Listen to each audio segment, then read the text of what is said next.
One. Good afternoon. I now call to order the meeting of the Curriculum Committee for April 24th, 2025. In accordance with Board Policy 8311, the chair of a committee, at their discretion and after consultation with the staff liaison, may convene an in-person committee meeting. Otherwise, all committee meetings will be held electronically. Today's meeting is being held virtually and broadcast through Microsoft Teams. In order to efficiently conduct this meeting, all voting items this afternoon will be done by a roll call vote. Board members will say their names when making and seconding a motion as applicable, as well as when requesting discussion on an agenda item. Ms. Cox, please call the roll to determine the presence of a quorum of the committee. Ms. Chike-Kalu, Present. Ms. Dominowski,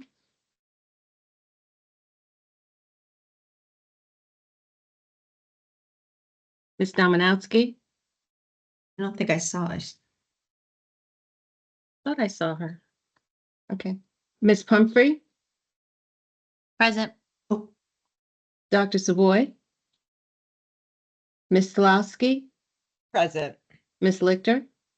Present. Can you try Ms. Dominowski? Looks like she is online. Yeah, Ms. Dominowski. Yes, present. Sorry. Thank you. Ms. Cox, please call the roll of staff members participating in today's meeting. Dr. DiDonato, Present. Ms. Blotner, Present. Ms. Mashinda, Present. Dr. Wolf,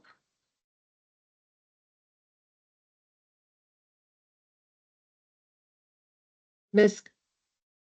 Gorvish, and Ms. Wicks. Present. Okay. And I thought I saw Dr. Wolf. You did. She just put in the chat. She's present. Okay, thank you. Please call and note the names of all staff members participating in this meeting. I think Requests. that's it. Okay, good. Committee chairs will facilitate discussion by calling off names of committee members to speak in turn. Committee members will also acknowledge they have a question by calling on the chair, then saying their name.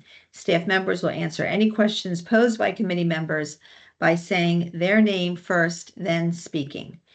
Staff members that want to add any discussion may call on the chair to speak, then saying their name. If the chair calls for any, I'm sorry. Ms. Lichter, I'm sorry, I forgot to include Ms. Myers and Dr. Kraft, and I do see Dr. Savoy as well. Okay, thank you. If the chair calls for any motions, the committee member will move and say their name, and a second committee member will second and say their name. The chair will then state, "May I have a roll call vote?" Assistants will speak each committee member for their vote and record appropriately for the ETA. Okay, first thing on our agenda is secondary English language development curriculum update. And I think we have Ms. Blattner and Dr. DiDonato to present and facilitate the discussion. Thank you very much. I am going to let Ms. Blattner get started with an overview of our pilot implementation for our secondary English language development, or ELD, curriculum, and our results and outcomes so far this school year. Great. Thank you so much, Dr. DiDonato.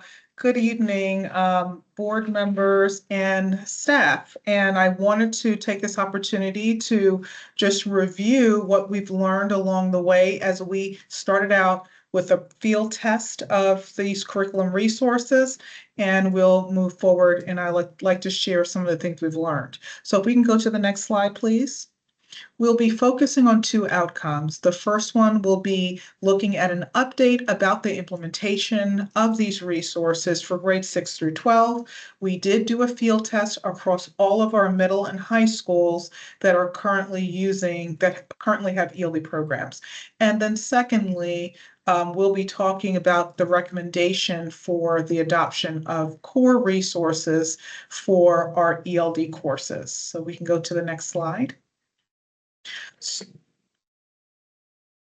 I heard someone make a comment.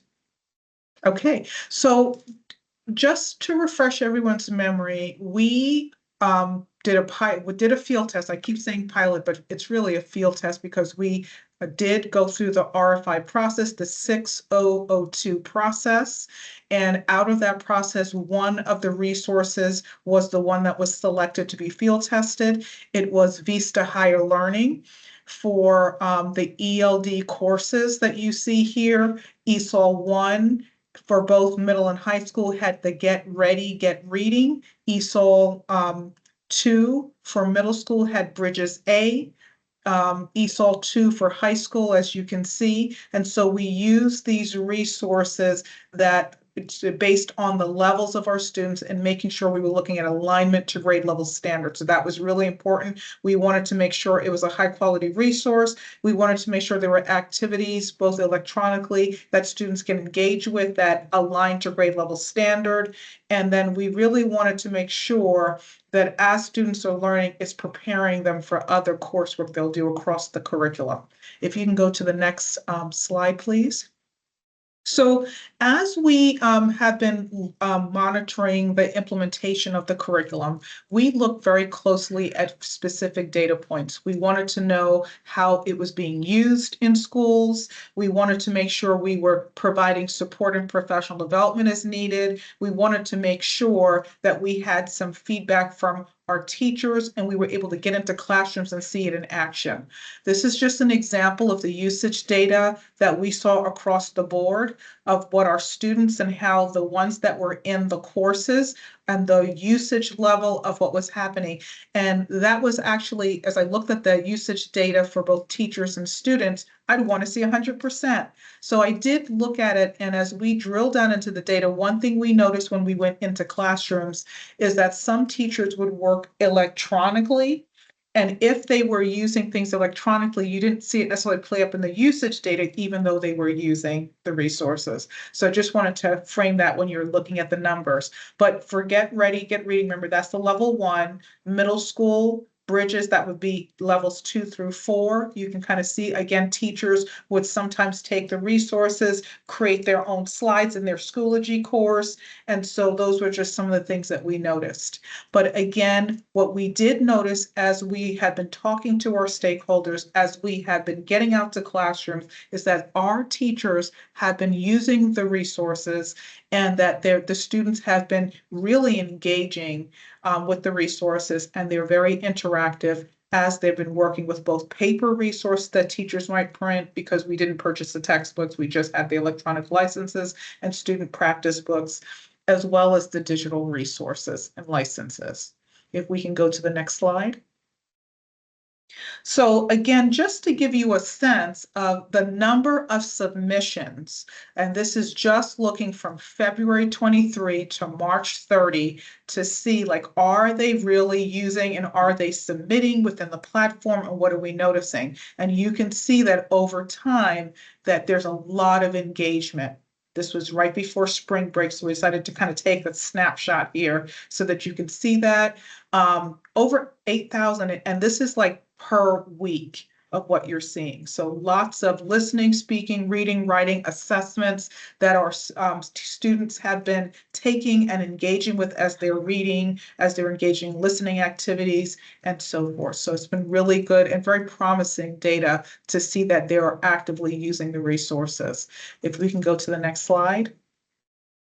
We also wanted to get a sense from our teachers to understand what their thoughts were about how it was going. And this just gives you these two charts. The first one is about feedback about the resources themselves. And we worked with DRAA to collect that data via survey. We also did focus group sessions with our teachers to understand what the needs are. And we collected feedback data at the end of our PD sessions. But you can see as far as vocabulary usage, listening, speaking, writing, again, just to kind of understand what we were seeing. And when we drill down into understanding about the writing, the teachers really wanted more ideas about how do we make sure kids are writing more. So that's something that we will be working on and addressing with professional development and making sure that we involve teachers in that process. In addition to that, when we looked at their thoughts about the alignment to standard, the culturally responsiveness of the resources, the alignment to both WIDA, and again, I said standard WIDA and the MCCR with the Maryland College and Career Readiness Standards, we saw this very high correlation and the teachers agreed. So I just wanted you to see that feedback data as well. If you can go to the next slide. We also got into classrooms. We, as a team, went to see how things were going to provide support. We worked with the vendor to provide model lessons so the teachers could see what it looked like at the very beginning of the year. We were able to do some walks with some of our executive directors, as well as our principals and our department chairs, to just make sure that we were getting in. And as we would go in as teams to observe the lessons, sometimes we would go as a central office team, but often we went as a central office combined school-based team. We would always observe and then have opportunities to debrief. And you can see here when we looked at the pacing of the lessons or looking at the engagement, looking at how they were using those supplemental resources, you can see that the dark blue is strongly agree and the slightly lighter blue is agree. And so you can see just what we noticed from these resources. So again, very promising data when we think about that we have these resources in the classroom. And at the end of the day, while we want to see that they're using it, we want to see that they're actually able to get to results. And so knowing that they're actively using it is always the first step. And then we start to look at what is the impact on the outcomes. If you can go to the next slide, please. Just for your information, I wanted you to know that we did look at the pacing guides and what are the resources might our teachers need so they can understand how to move through these resources. So every marking period, they had pacing guides. We made sure that we looked at how we were collecting the data, so progress check data, and just really making sure we're kind of using that to monitor the implementation and making it visible for principals so they could see how things were going and they could follow up with teachers. We also used the progress check data as we were supporting schools, as we were working closely with DCs. We analyzed data with them in our department chair meetings, and then also used it to kind of guide how are things going. So those are just some things that we thought about as we went through. ELD teacher guides were something that were provided with the resources. And again, I mentioned earlier the different activities that we were involved in the resource. If you can go ahead to the next slide. So with that, I just wanted you to see that we do have data. This is just giving you a sense of when we look at how students were performing on the assessments. And again, that's going to be something we'll be digging in on more, but you can see the percentage of students that scored at different levels. And then the percentage of students that received a 70% or higher on their progress check. So that was also promising. And I just wanted to highlight that there were 8 middle schools that had 60% of their students scoring at 70% or higher, and 4 high schools that had the same. So just wanted to elevate that as well. Okay, so if we can go to the next slide. Again, just a highlight for you to see a summary of one of the professional development sessions that we did. We really tried to make sure that there's a series of professional development sessions, so there's true learning that's happening as teachers are building that learning collaboratively with other teachers in a professional learning community style. And so this is just an example of the summary and goals and objectives, helping the teachers to understand how to backwards map, look at the assessment, see what skills and language demands are there, and do the backwards mapping is also important. If we can go ahead to the next slide. And so as we consider the decision that will be made today, it's important to keep in mind the MSDE ML work group They did a study, and I think when we first were looking and having a conversation about this at the beginning of the year, we talked about that recommendation that if we want effective ELD instruction that's going to take place, that's going to be aligned to the grade level standard that will prepare students to perform at higher levels in their content classes, it's critical that we have that alignment. And so that's something that this resource will address. In addition to that, just going back to Comar about the program, they talk to the fact that we must have curriculum resources that also are providing our teachers with what they need so they're able to effectively deliver whatever the program models are that we are implementing in the district. So with that in mind, we had those two things that we held in mind. We looked at the standards to make those decisions about what direction we would move. If you can go to the next slide, please. Again, just some things to keep in mind when we think about what the contract was, reminding everyone that we had originally approved in June 2025. We were doing the field test over the course of this entire school year. That was really important for us to make sure we were monitoring the implementation.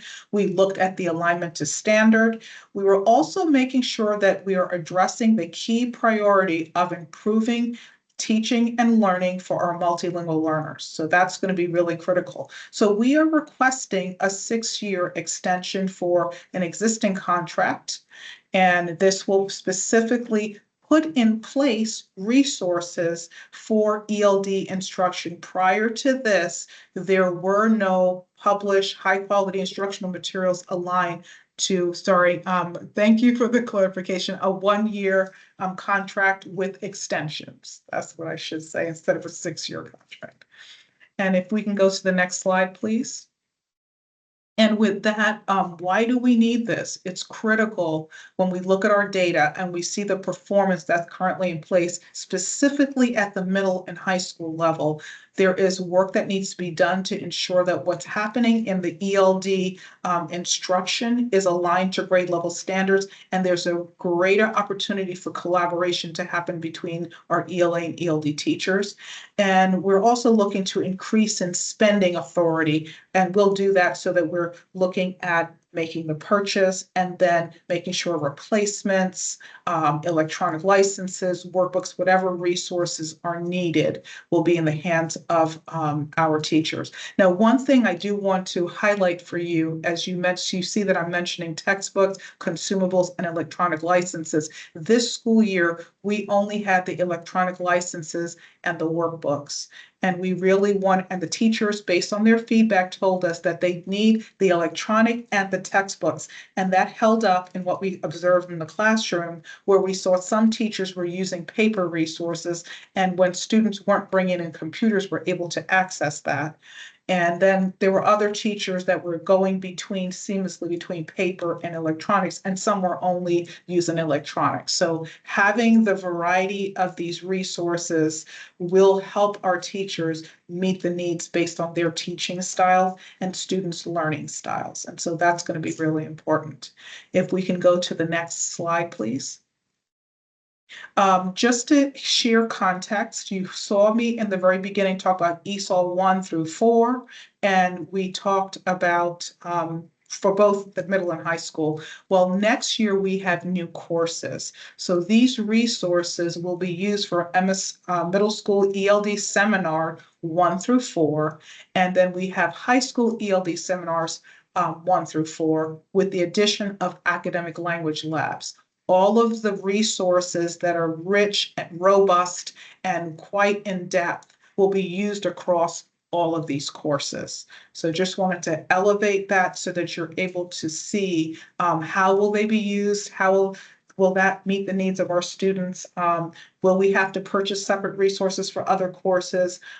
For the core ELD program, this will provide that need. And if you can go to the next slide, please. So again, just to talk about that implementation, we talked about the field test year, which was 16 middle schools and 14 high schools. Professional development was provided, and we talked about the resources that everyone had.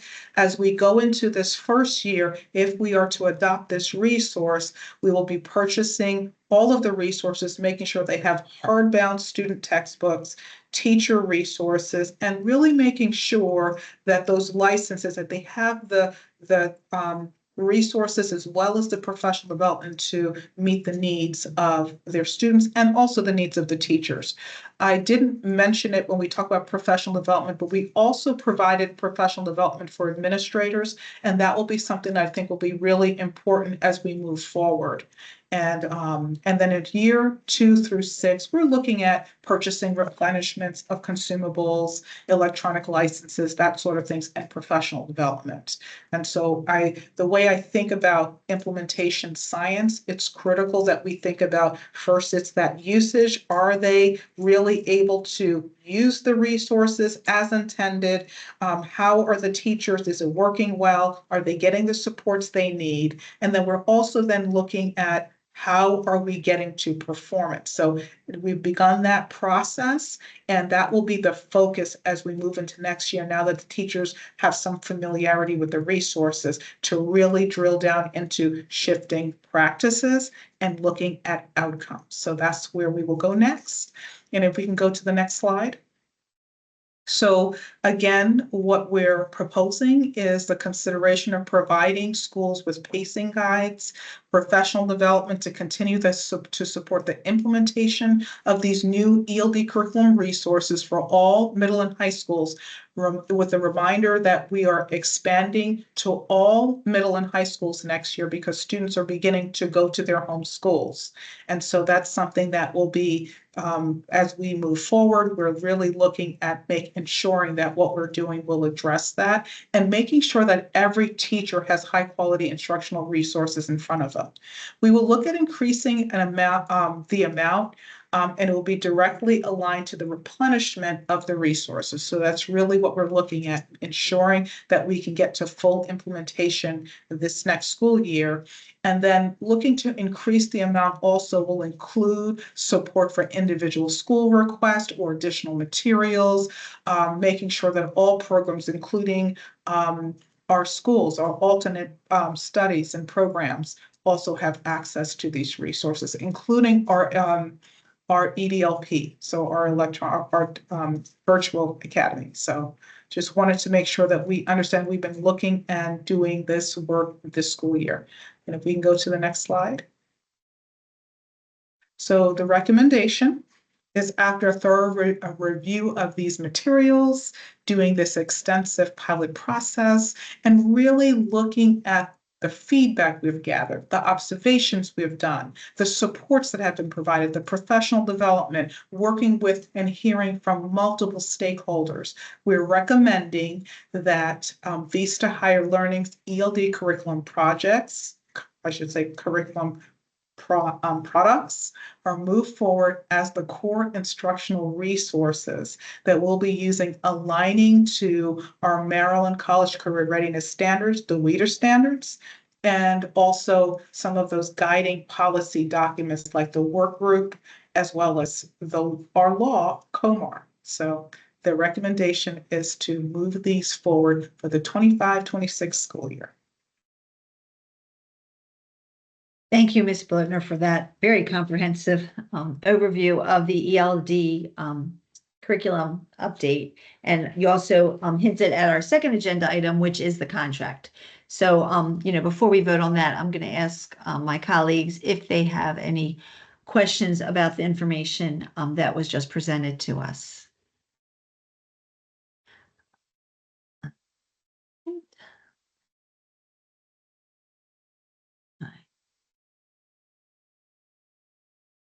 So, Ms. Zaleski?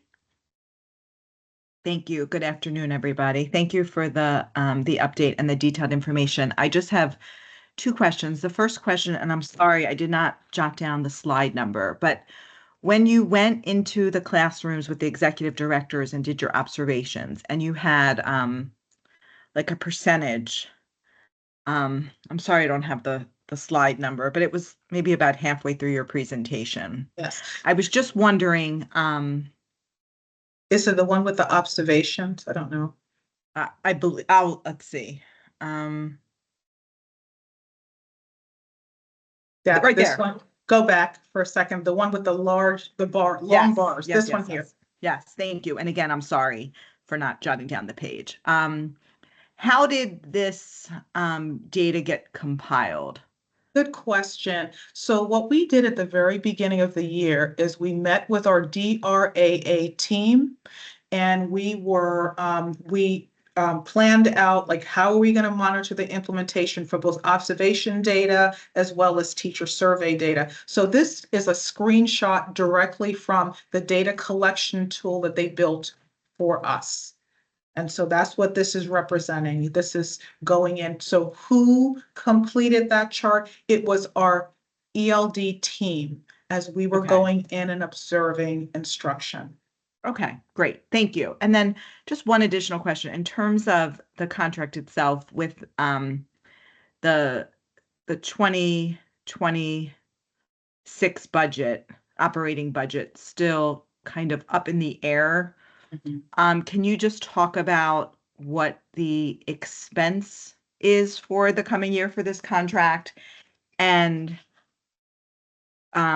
differentiate that expense between the digital resources and the paper copies, although you used a better term than that. Absolutely. Thank you. Electronic, right, the electronic. So good question. We work closely with the vendor to really delineate what it was going to cost. We're anticipating, and I don't know if I don't have it in front of me to tell you the exact amount, but we're anticipating that this will be broken down over 6 years. And for each year, the first 2 years will probably have the heaviest in financial impact on the budget, and it will be on our operational budget. And the next years will really be kind of your replacing resources. So that's how we're anticipating it. The anticipation, and imagine this is all of our middle and high schools, all of our multilingual learners. That will include about 2,700 middle school students and about 3,500 high school students. So that's all of our multilingual learners across all of those courses. We're probably talking about 350,000 for the first 2 years, and less than that for subsequent years is what I'm anticipating. And so hopefully that gives you a sense of what that might look like. But I wanted to really just frame it, and knowing and having purchased resources in the past, I think that is very reasonable when we consider that we're addressing over 5,000, maybe 6,000 multilingual learners across our 30-something high schools and 20-something high schools, 30-something middle schools. And so all of that is included in that cost. And Ms. Bilotsky, to provide a little bit more detail of the breakdown of sort of the financial components and like how we're spending. So as Ms. Pulver just said, part of the higher spending in the year one was our field test, but essentially year 2 and 3 is really based on our multilingual learners returning to their home schools and attending all of our middle or high schools, and that we'd be phasing in purchasing of materials for those teacher kits at those schools. So right now, all the teacher kits and materials were purchased for the middle and high schools that have multilingual learners in them, either our centers or the schools where students have already returned to. So with the rest of our students returning to their schools, those materials will be purchased for those schools. Additionally, we have been very strategic with our budgeting and the decisions that we've made during FY25. So for FY26, the purchase of the materials will actually be funded with FY25 funds. There's been a concerted effort that the reality is that we need curriculum materials for students next school year, whatever the budget may bring. And so really trying to be responsive to the fiscal situation and looking at everywhere where we might be able to make reductions or be strategic. We are able to fund the purchase for FY26 with FY25 funds so that we are a step ahead to make sure that we can get the materials for our kids if the contract's approved. Thank you for that. You're welcome. Thank you. Any other questions about this program?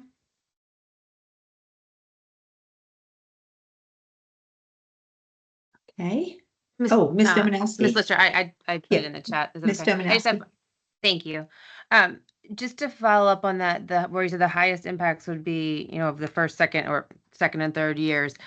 And also when you said that these materials are right now, how many of them were field tested in the centers as opposed to the homeschools?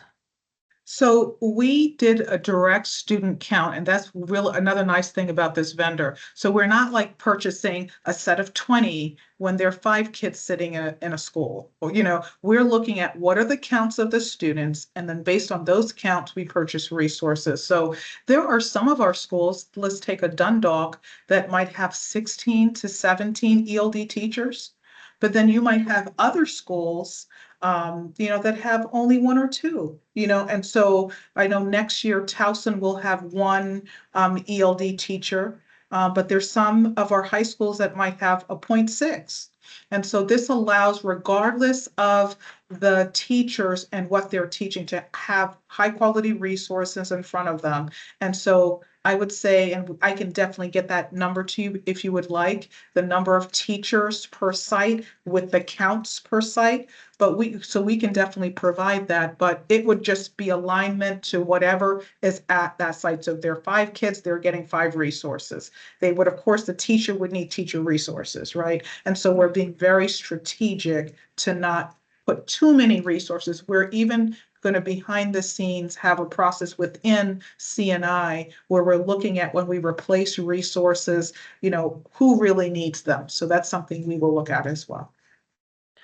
So thank you for that. But my point in asking was that I wondered if there was a usage difference or how, if it was more effective, in the center as opposed to the homeschool. Like if it was, I just want to make sure there wasn't like any kind of drastic difference in the way that the materials were used, or if they were just as effective being used in the center where, you have more of your Right. English learners as opposed to their homeschool. Well, I can tell you, so we can go in every single middle and high school offer ELD courses. So that's consistent across the board, across schools that have our students. And so I would say, based on what we saw going into every single classroom around the county, that they're using the resources. Now, Mrs. Dominowski, and when I first came on last year in December, that was some of the things I wanted to get a sense of, like, what do the teachers need? And one of the things they spoke to was curriculum resources. Right now, the previous year, they really didn't have a curriculum resource in place. And so this will allow them to do that. And so to your question about usage, we have high usage when we've talked with our DCs, and they said, no, we're using those resources. They might use in a variety of ways, whether it's paper or whether it's electronic, but they're using them. And that regardless of large school, small school, because remember, we have ELD courses. So since we have courses, they're using these resources specifically in the courses. So I would say high levels of usage. And then, we did a lot of listening to the stakeholders. One area that we know we need to make sure more supports are in place, or when students transition from level 1 to level 2, there's that jump when you're really shifting into high levels of that academic language needed for grade 6, 7, 8, or 9, 10, 11, 12. So those are just some of the things we've thought about. So I don't know if you have additional questions, but that's what we've noticed. No, that's great. Thank you. My last question was how I started, but with the two, like the top heavy part of the contract coming up in the first years, is there any expectation, or do you see any expectation where this curriculum would have to be changed after 2 or 3 years because of, I don't know, some kind of new policy or form or requirement that we have to fill? Good question. Go ahead, Melissa. Sorry. So Mr. Manassi, I think what we've done is we've tried to align our evaluation process with everything that we've been able to receive. So looking at the WIDA standards, which right now, that is our evaluation tool, as well as, the majority of states in the United States, that's their evaluation tool with the college and career readiness standards, as well as the ML work group recommendations. So all data points that we have available with regards to either curricular expectation or standards that we need to be monitoring for students, we've aligned with all of them. So pending a new either state or federal policy that would, Yeah. be incumbent upon us to make a change, we have aligned ourselves with everything currently available to ensure that, we are making a recommendation, and that we even, worked with teachers to field test something that was aligned with all of those. Great. Thank you for that. You're welcome. And just to add one other additional comment, as we went back to the MSDE ML work group, we are pushing right now to bring us into full alignment with those expectations, those recommendations. So I think, to just add on to what Dr. Donato mentioned, is we should be in a good place. And I know we know implementation science, and it takes time for products to be implemented well. And so giving our teachers time to continue to learn the product would be the ideal state, not to do a lot of switching of resources. Okay. Thank you for that. Thank you for those questions and the responses. Oh, Chair Lichter, Yeah. I wasn't able to raise my hand. I just had, two questions. Okay, go ahead, Ms. Chiakalo. Yes, thank you so much for your presentation. I was just kind of wondering, for the students who are in the virtual learning programs like the EDLP, like kind of just, do we know, could you share with me some strategies that are already in place to ensure that they kind of have the same instructional quality and materials access as they would in their brick and mortar schools, and how it kind of looks with this new pilot? Thank you, Ms. Chikakalu. So one of the things that we did is, when we were looking at the resources, making sure we have the electronic as well as paper resources. Of course, we were piloting the electronic resources. We can tell you that for those teachers that were in the EDLP program, not EDLP, it's the virtual program, but they were using these resources, and the teachers would come to the professional development, and we were providing support to them as well. So regardless of whether it was in person or online, they had opportunities to come do their lessons. There were PowerPoint presentations they could use. There were activities the students could engage with online. There is a part where they can even engage in a chat with a bot that is internally in the program, not connected to anything external, to be able to engage in discourse. So all of that was in place for our students who were in the virtual program. Thank you so much. And then my other question, I was looking at, I think it was the second to last slide. So slide 19, where it just kind of gave all of the feedback from professional learning. I was just kind of wondering, have students provided feedback on how they're engaging or how effective they found the different materials, and just kind of getting more substantive and like qualitative data, just like these quotes? Thank you for that. We did not collect specific student data. However, we did go into classrooms and observe students. What we noticed was a high level of engagement from our students. But that is something we did not specifically do a student survey. We did a teacher survey, and then we did some focus groups. Okay, thank you so much. And then is that something that, like, I guess as, like, let's say if this is approved, as implementation is going through, just for students to kind of give you more firsthand just feedback? Absolutely, absolutely. We have run focus groups for other things, student focus groups, as we were gathering data about graduation rates and how things were going for students and their input and their perspectives. So we can absolutely do that as well. Thank you so much. And then I had another question. I was just wondering, were you kind of able to see just on your field visits, I think, if students ever kind of shared if they felt like the interventions were helpful, confusing, relevant, and just kind of how they perceived it? I know you weren't able to get as direct feedback, but just from the general sentiment.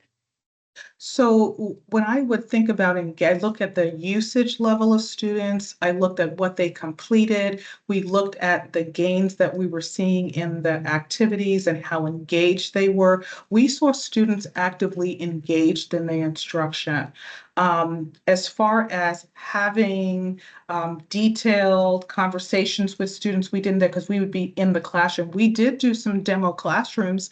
I can tell you that in the demo classrooms that we did at, and that was at Deer Park Middle School, one of our specialists actually was in the classroom teaching, working with students. They were engaging with topics that were interesting, learning about what happened during the Great Depression, for example, and reading about that and making connections to their own lives and what their own experiences might have been. So that's just one example of how they would then engage with the text, have discourse, and talk about what they were learning and then write about it. So that was something that we saw happening as we went around and did our observations in classrooms. And students seemed very engaged.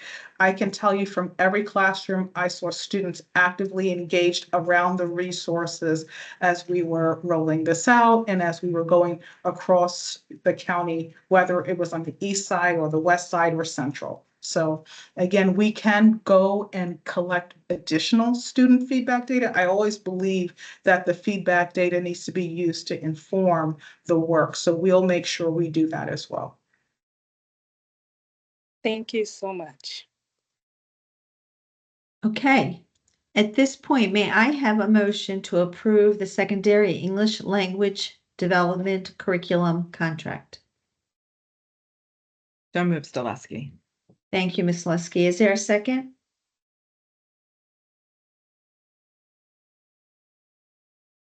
Second, Second, Savoy. Thank you, Dr. Savoy. May I have a roll call vote, please? Yes. Ms. Pumphrey, Yes. Ms. Chikakalo, Yes. Ms. Dominowski, Yes. Ms. Stileski, Yes. Dr. Savoy, Yes. Ms. Lichter. Yes. Thank you. Thank you. The contract will proceed to the contracts and committee. Next on our agenda is the illustrative math contract, and for that I call on Ms. Mashinda and Dr. DiDonato. And I am going to turn it right over to Ms. Mashinda. This is a contract extension as well as a request for increased spending authority. So I will let her get us started. Great, good evening. Yes, so this presentation is going to outline a request for a 2-year extension on our existing contract with Illustrative Mathematics for curriculum for grades 6 through Algebra 2, and also includes the request for the increase in spend authority. The contract is aligned to the system's academic priority, of course, to mathematics, and to maintain our high quality core curriculum for our Advanced 5 class, our middle grades math, including our accelerated courses, Algebra 1, Geometry, and Algebra 2. These resources have been implemented over the past 4 years. We have a 1 year remaining on the contract, which ends July of 2026. So why do we need the extension? The primary reason for this extension is to give us time to ensure that we're aligned with the anticipated changes that are coming down from the state. So there are some sweeping changes that are going to impact how and what we select as our new instructional material in mathematics. Just a brief highlight of some of the changes are listed here in the chart. The first is that the state is going to release content-specific rubrics that support how we evaluate our high-quality instructional materials that are defined by the state frameworks. Those frameworks are released, but the rubrics are now being tested and used by groups of teachers across the state as they go through several programs. So we'll have that as insight. We also have a newly adopted last month, unanimously adopted by the state board, pre-K to 12 math policy. And this policy outlines a series of both content and pedagogical shifts that are going to be expected to be implemented beginning this summer all the way through school year 28-29. So this extension takes us all the way to that 28-29 school year. And some of those shifts include revised standards for mathematics for pre-K to integrated algebra 2. And if that name sounds new, that is a part of the new courses that will be coming down from Algebra 1 Geometry, Algebra 2 to Integrated Algebra 1 and Integrated Algebra 2. So we really need time to allow all of these things to take place, make sure that we're in alignment with the state before we move with 1 year left with illustrative mathematics, move on to something else that we will have to shift from if we find that we're not in alignment with some of those changes. Go to the next slide. And so in terms of spending, this 3-year, well, we have 1 year left on the contract, and the additional 2 years will take us all the way again through that 28-29 school year. And it will essentially cover full implementation of 9 courses in those next 2 years, followed by 8 courses in that 3rd year, because that will be the first year that implementation of the Integrated Algebra 1 program will happen, and the state is providing resources for that. I mean, as they are crafting those standards, they'll be also crafting the resources that are expected for that. So we'll reduce the number of courses for implementation in that last year. Other considerations or attributions for the next slide for the spend authority is, of course, we always include the replenishment of all of the consumable pieces, the workbooks, and the consumable manipulative kits. We're including resources for the accelerated pathway courses. And then we always include shipping, potential costs for increase year over year, and a cushion for additional materials that may be purchased directly by schools. Thank you very much. I'm open for questions. Hey, thank you for that and for providing the details about the contract. Questions from board members?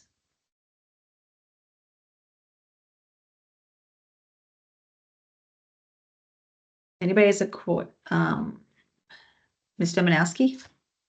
Yes, thank you for that presentation. Have we done any research or summaries or asked a survey of the teachers about how they like this illustrative math?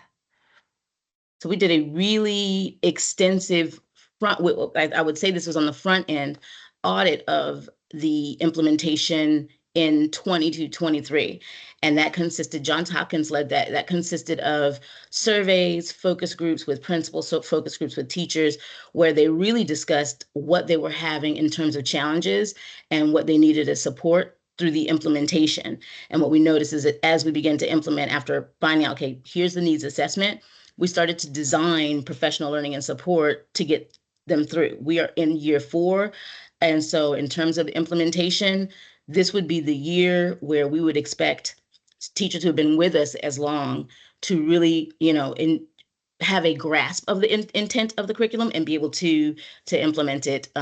It is still the highest rated curriculum nationwide as far as Ed Reports goes. And I imagine that this will be one of the curriculum that the state will use their rubric to evaluate. It may not be, but I imagine with how highly rated it is and widely used, it will be up there and a part of what we can see in their rubric and their framework of what counts as a high quality core curriculum that we could see coming out of the state. But to really answer your question around whether we've asked teachers, we are continuously working with teachers around the implementation, and we did do that extensive audit in 22-23 with Johns Hopkins.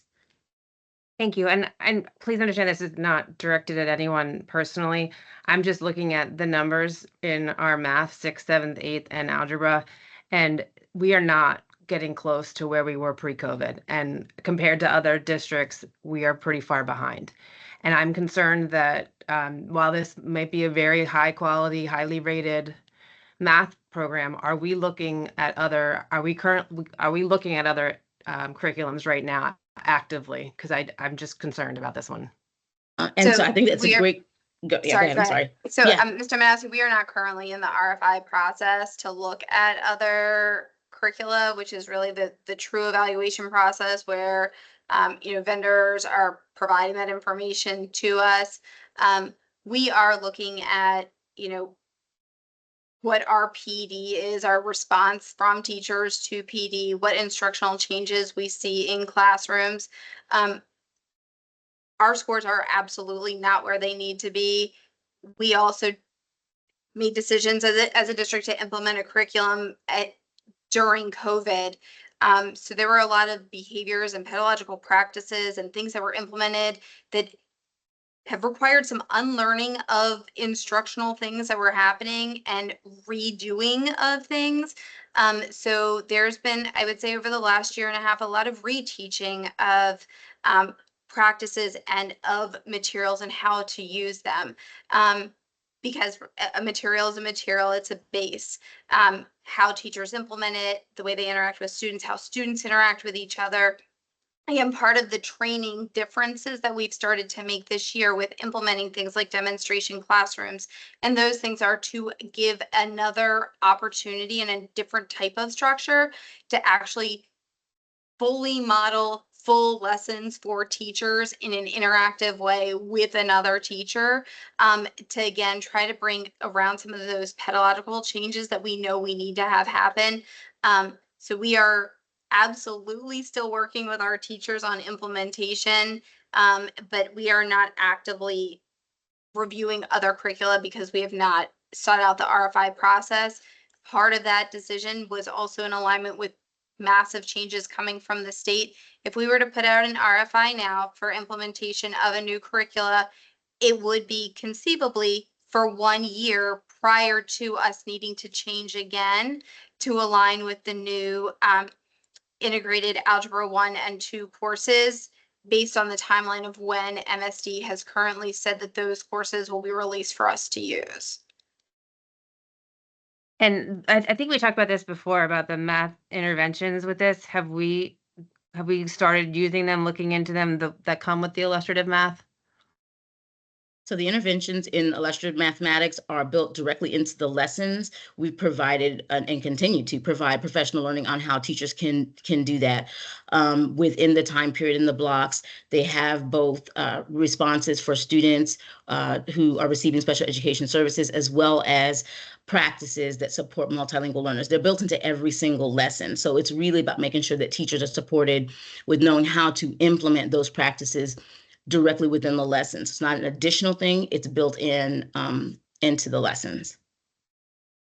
And is this is kind of a random question, and it might not, I only noticed this because my son's in 6th grade and he rarely has homework that he brings home, and it might just be he's doing it at school. But is it part of practice to give our secondary students math homework to take home, like on a daily basis, to continue practicing?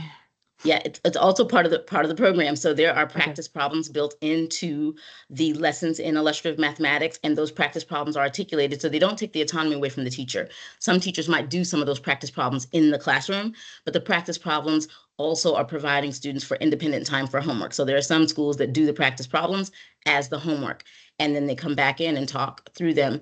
But I've also seen teachers do it in another way, and that may be to meet the needs of the students who are sitting in front of them. Like, we want to go through the practice problems together. We'll do the first couple, and then I'll send you home with some. But absolutely, illustrative mathematics program comes with home opportunities through those practice problems. Thank you very much. Ms. Pumphrey? Thank you. 2 of my questions were actually already answered. Just a third quick one. Do we use anything other than ed reports to evaluate our curriculum? Oh, absolutely. And so we follow the 6002 process when we are looking through the curriculum, and we use the EQUIP. We have a 4-phase process of evaluating the curriculum that talks first about 4 gateways that talk about the alignment to the standards, usability for teachers. There is an element of equity. So does it address all of the learners that are in the classroom? So like 4 different phases, and then technology, 4 different phases when we look at it. So it's just knowing that we didn't use ed reports, but it's knowing that ed reports also agreed that this was a high rated curriculum. We did not use that as our sole or really even in any part of our evaluation. We stuck strictly to policy 6002 and went through that process with our review committee. Thank you. And just to follow up, is because you mentioned as far as alignment to the standards, that's what may change in the next couple of years because of the state changes, correct? So currently they are asking for feedback from systems around the grade 3 through 5 standards. They have already begun changing the standards, revising, and I want to make sure it's clear. They're not new standards, they'll be revised. And so this summer they will adopt the revised standards, and then the next year they'll go through providing professional learning for teachers. We won't have to implement them until 26-27 for pre-K to 8 and 27-28 for the integrated algebra 1. But those standards, they are in process right now of being revised, and they're getting feedback currently. I think they have until Monday to get feedback before they go through and do a full, recommendation for adoption. Thank you. Okay. Any other questions? May I have a motion to approve the illustrative math contract extension? So move Chike Khalid. Thank you. Is there a second? Second, Stileski. Thank you. May I have a roll call vote, please? Ms. Pumphrey, Yes. Ms. Chigakalu, Yes. Ms. Dominowski, No. Ms. Stileski, Yes. Dr. Savoy, Yes. Ms. Lichter. Yes. Thank you. Thank you. The contract will be forwarded to the contract committee. The last piece on our agenda is the meeting the needs of all learners presentation. And for that, we have Dr. Wolf and I think Dr. DiDonato. I'm missing the next page of my script. So if there's other people, Dr. Kraft, Dr. DiDonato, Dr. Kraft, and I think Dr. Wolf. And as well as Ms. Wicks and Ms. Gorsovich. So you have the whole literacy team joining you today. Okay. I apologize for that. Thank you. No, you are good. To get us started, we are going to, so this was sort of a two-parter that we did not have time for in March. And so are carrying forward part of the March presentation to get us started in, then carrying right in through to the April one to really set the stage for what we're going to share with you today. So I will let Dr. Kraft get us started. All right, so next slide, please. So we really want to talk about the work that we have been doing, and it has been a journey around reading instruction, assessment, and intervention. And so we really have put some structures and systems in place that we will be talking about today that really are allowing us to make sure that we're identifying students who are at risk, that we are providing evidence-based curricula, instruction and intervention, that we are monitoring student progress based on how they are reacting to the instruction and the curriculum. And then we are adjusting the intensity of the intervention depending on the student's responsiveness. So if tier 1 is meeting their needs, or if they just need some supplemental instruction, then we will do that. But if we notice that that isn't enough, then we will start to look and see what more a student might need. And then we really have done a lot of work with our administrators, our teacher leaders, and our teachers around how do we use data to inform decisions at the school grade or the classroom level. And so all of these pieces you'll hear about from Dr. DiDonato and from me today, and then later on you'll hear from the entire English Language Arts team very specifically this school year. But we want to take you back a little bit and tell you what we have been putting in place. So next slide. So as you know, as everyone knows, we do have a comprehensive pre-K to 3 literacy policy that MSDE has put in place. You heard Ms. Mashinda talk a little bit about the math policy. And the state literacy policy really asks us to take an evidence-based approach, that we are aligning with the science of reading. We're incorporating evidence-based practices to ensure that all students are receiving effective literacy instruction. There is a real emphasis on equity, making sure that students of all backgrounds, language, any type of need, that they are getting high quality literacy instruction. And as soon as we notice that a student isn't responding to instruction, that we are putting interventions in place. And which is another part of the policy, is that early intervention, that we really want to make sure that we are identifying and intervening as soon as possible. And another big piece of this policy, of course, is the collaboration that needs to occur between teachers, teacher leaders, administrators, district leaders, and families and community. And so we really are aligning with the state literacy policy. And some of these things we already had in place. And so when they put them in place, there were other districts that were like, oh, we need to do that. We were really in a good place. And so we're excited with some of the things that we have laid the foundation on. Next slide, please. And so in 21, 22, one of the things that we noticed was that particularly in transition year grades, so our rising fifth graders going into middle school, our rising eighth graders going into high school, that sometimes the fact that they needed to be in intervention got lost along the way.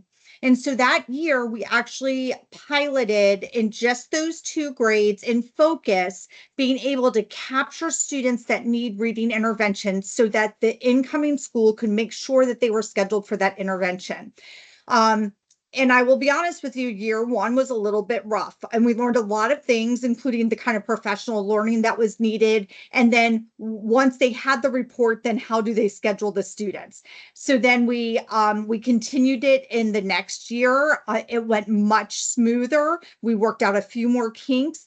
And then in 23, 24, we went ahead and said, okay, we've built the structure. Now let's try it in 6 through 12. And we were largely successful with that. And really, we're ready this year in 24, 25 to go K-12 in focus. Now, what I will tell you is Performance Matters using the intervention tab was also new this year.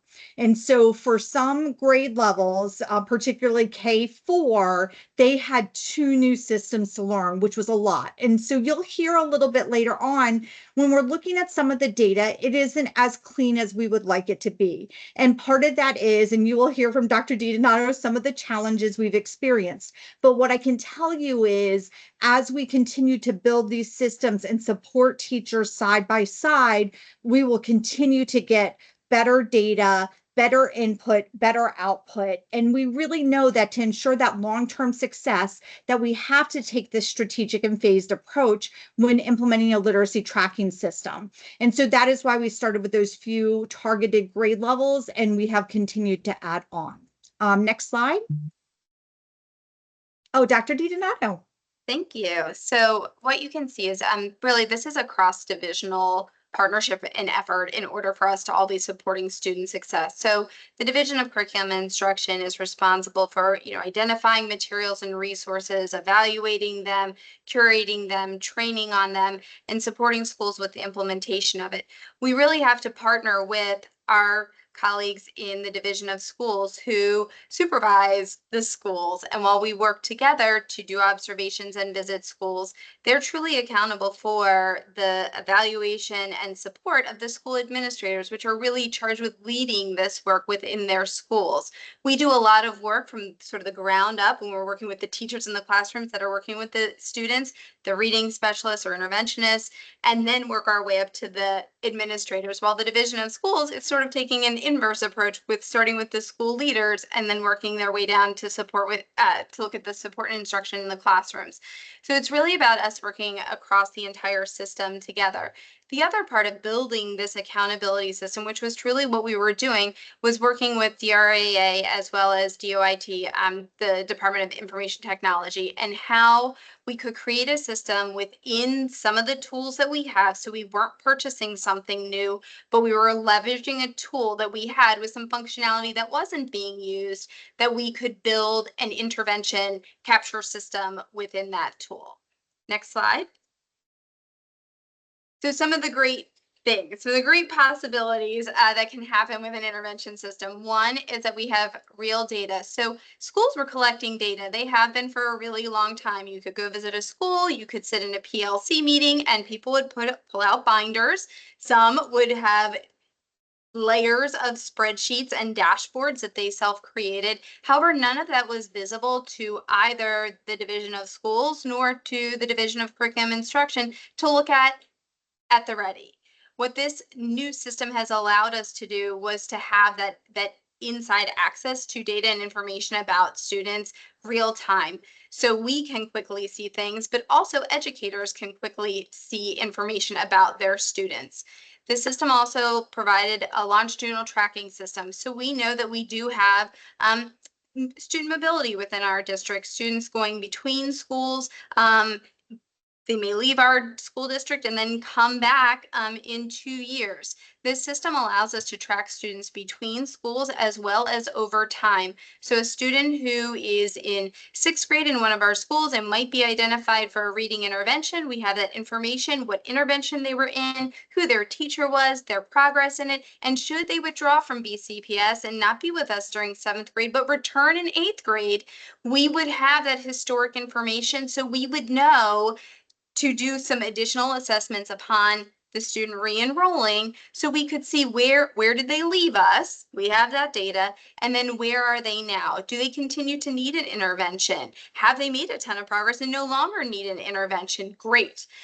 But if they were making progress in the intervention that we had them in, that would be a great starting point for us versus picking a different intervention to start with, because we want to start if something was working, great, let's pick up from there. It also really allows us to tailor interventions for students in a different way because we can see the history of their progress. So is a student making progress over time, yes or no? If no, great. How do we tailor and adjust to meet their learning needs? Next slide. But as you know, with any new thing, there are challenges. And so some of the challenges that we have truly faced are with data consistency, ensuring that all schools enter intervention data in both systems, so both scheduling students in focus and then collecting the data in performance matters, and ensuring that it's happening in a consistent way. We noticed several things as we began implementing this year and starting monitoring the data. Performance Matters has multiple functionalities in their intervention module. One, because of the great work of our Department of Instructional Technology, they're able to, as soon as a student is enrolled in Focus in a certain course, an intervention course, it automatically creates that course in Performance Matters for teachers so that the kids are rostered. It does not create additional work for them. They can go right in there and start taking data and keeping track of their students in intervention. What Performance Matters also does, which is great, is teachers can create their own groups in there. Some teachers during this transition time created their own groups, and then when students were scheduled in Focus into the groups, it created a second group for them. So some of our schools looked like they had double the amount of groups of students receiving intervention. Once we started seeing high numbers at schools, we were able to go in and see, okay, these same group of students is listed in with the same teacher twice. So part of the challenges are really looking at that data consistency and that implementation and use of a tool. That comes with, again, the very first year of doing this district-wide in 2 different platforms. And knowing the importance of this is why we push this forward so quickly, because we need to make sure our students are reading and we need to make sure that we're monitoring their progress as they're moving along that reading journey. One of the other challenges is really professional development. Is we had to provide some additional professional development from everything from our front office secretaries who actually do the scheduling in Focus. So what course do they pick for a student from Focus to schedule them in it correctly so it aligned with the intervention that we wanted them to have, from ensuring that professional development was provided to them all the way to, again, you do not need to create your own group within Performance Matters. within 24 hours of the course being created, it creates it for you. And so again, part of that was a learning trajectory for our staff that we really had to provide more PD around. And then also how to make sure that if teachers had created their own groups, how are we making sure that the data was only living in like one student group data set then? Again, some of that was professional development as well as some data work that we had to do. The other part of this is really looking at, which is all this change management process. And, Ms. Blitner talked about implementation science. Part of that is also when we look at change management, how do we get support from our stakeholders to get buy-in so that all of our new processes are running smoothly? That takes a little bit of time and a little bit of work. We have some schools who are all on board, who are super excited, who are scheduling everything. We can see their data and it's amazing. And we have schools that the principals and teachers, and they love their data binders and they love how they have it in color-coded displays and lots of different things that they're doing to manipulate it and, visualize it. And this transition might be a little bit harder for them. So that's where we're really partnering with our division of schools to really work with the schools on how are we making sure that we really need to have a systemic, consistent way of monitoring student data and achievement over time. Just like we do with a lot of other assessment tools that we use, we need to do the same thing with this intervention system. Next slide. So we've talked about some of our technology structures we've put in place, but another structure that we put in place, and I know it was referenced a little bit earlier, are demonstration classrooms. And really, this has been a commitment from the Division of Curriculum and Instruction to provide an environment where educators, including teachers, staff development teachers, teacher leaders, school and district administrators can observe best practices in teaching and learning. And so this is not only a structure, but it's a model and it's an opportunity. And so we want to talk a little bit before we get into from the team, some of the data that we've collected and some of our observations, what structures we're also putting in place to ensure that our interventions are being delivered in the way that they're intended. So after that initial training, another layer of support. Next slide, please. So at the elementary level, our elementary literacy specialist has been modeling how to do tier 1 supplemental. So these are students that we've identified that are not responding to tier 1 instruction in a way that the data is reflecting that they need more. And so we are trying to give them some more before we say they need a structured tier 2 intervention. And so our instructional specialist has had the opportunity to go work with a teacher and then also host visits to that classroom where they could observe how she was working with small groups of students to help supplement instruction.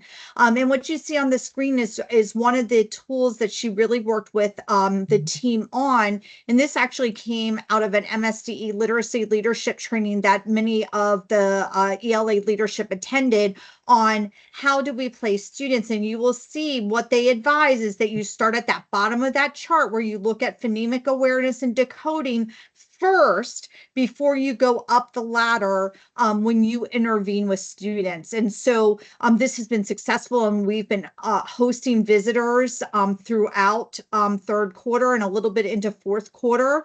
So we've had multiple schools and multiple positions come and see what that looks like. Next slide, please. And at the secondary level, during third quarter, we did a demonstration classroom in Read 180.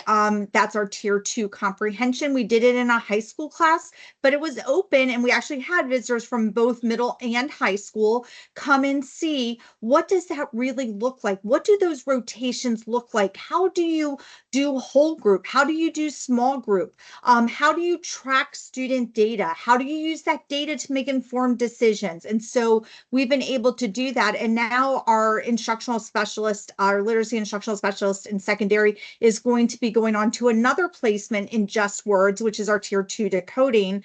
And she'll be doing that demonstration classroom in a middle school. But again, middle and high schools are invited to come and see how data is being used, not only in the moment, but also to plan long-term for students using the curriculum intervention with fidelity.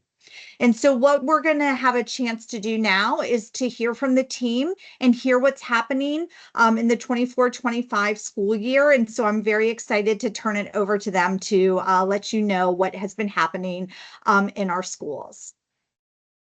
Thank you so much, Dr. Kraft. Next slide, we'll get right into it. All right, so for this second portion of the presentation, we'd like to share just a brief overview of the systems that are in place, what it is that they are looking at for progress monitoring as we focus on the students receiving intervention from K to 12, and then to provide some brief data updates for both elementary and secondary schools in our literacy intervention. Next slide. And so, as Dr. Kraft shared before, and Dr. DiDonato elaborated on, our two systems of monitoring are Focus and Performance Matters.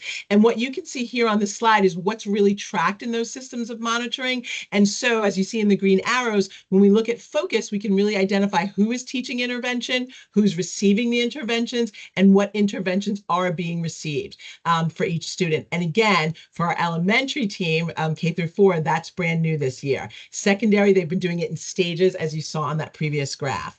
And then in Performance Matters, our other monitoring system, we can get additional information in terms of how are students responding to the interventions and what adjustments might need to be made. And so that goes to that idea of how are we monitoring the fidelity of implementation. We can track that with the data that's being put into Performance Matters. And as Dr. Kraft shared, that's again brand new for everybody K through 12 this year. And so we're working out the kinks as we go, but getting as much data as we can so far. Next slide. And as we lead into thinking about the data for reading intervention, we wanted to just share once again this graphic. I think some of you have seen this. We've shared this with the board before of Scarborough's reading rope. And the idea is that it really illustrates what it takes to become a skilled reader, right? And so you can see each of the components of word recognition and language composition and how all the components have to work together to support the facilitation of skilled reading. And if any of those components are off or there's a gap or there's a weak part in that rope, that's where we identify, oh, there might be a need for some reading intervention to support student achievement. Next slide. And with that, I'm going to turn it over to Dr. Wolf to share some specifics about our elementary literacy interventions. Thank you. Good evening. So you can see on this slide the tier 2 interventions that we provide to meet the different strands of Scarborough's rope and the science of reading on the left. Tier 2 interventions are in addition to core instruction with more intensity and frequency that target that specific need.